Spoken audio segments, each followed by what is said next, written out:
হঠাৎ করে সিমাই খেতে ইচ্ছা করলে ঘরে থাকা কিছু উপকরণ দিয়ে সহজে এভাবে সিমাইয়ের পায়েস রান্না করতে পারো। আমি এই ভিডিওতে সিমাই রান্নার একটা রেসিপি তোমাদেরকে শেয়ার করলাম, তো তোমরা বাড়িতে এভাবে ট্রাই করে দেখতে পারো। আশা করি তোমাদের রেসিপিটা ভালো লাগবে। আমার এই ভিডিওটা যদি তোমাদের ভালো লাগে তাহলে একটা সাবস্ক্রাইব করে দিও। প্রথমে একটা পাত্রে আমি 1/2 লিটার লিকুইড দুধ গরম বসিয়ে দিলাম। দুধটা ফুটতে শুরু করলে আমি কয়েকটা এলাচ দিয়ে দিলাম আর একটা তেজপাতা দিয়ে দিচ্ছি। একটু গন্ধটা সুন্দর বেরোবে, সেই জন্য দুধটা এভাবে ফুটতে থাকবে বেশ কিছুক্ষণ।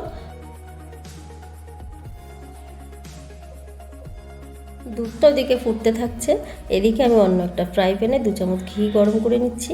ঘিটা একটু গরম হয়ে গেলে আমি কিছু কাজু বাদাম নিলাম আর একটু কিশমিশ নিয়েছি। কাজু বাদামগুলো আমি ভেঙে টুকরো করে দিয়েছি, দেখতেই পাচ্ছ তোমরা। তো একটু লাল লাল করে ভেজে নেব, এগুলো ভেজে নামিয়ে নেব। কাজু কিশমিশটা আমি ভেজে তুলে নিয়েছি। ওই ঘির মধ্যে আমি 1 চামচ ঘি দিয়ে এবার সিমাইটা একটু নাড়াচাড়া করে ভেজে নেব।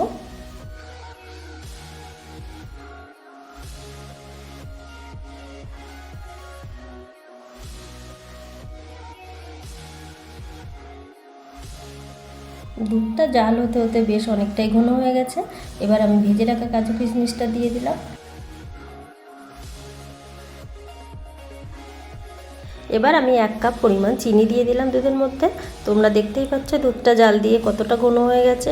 চিনিটা দিয়ে আমি আবারও বেশ একটু ফুটিয়ে নেব। তারপর আমি সিমাইটা দিয়ে দেবো। ভেজে রাখা সিমাইটা দেখো আমি এবার দিয়ে দিচ্ছি দুধের মধ্যে। তো দিয়ে আমি খুব ভালো করে মিশিয়ে নেব। আর বেশিক্ষণ কিন্তু ফুটবে না, একটু নাড়াচাড়া করছি।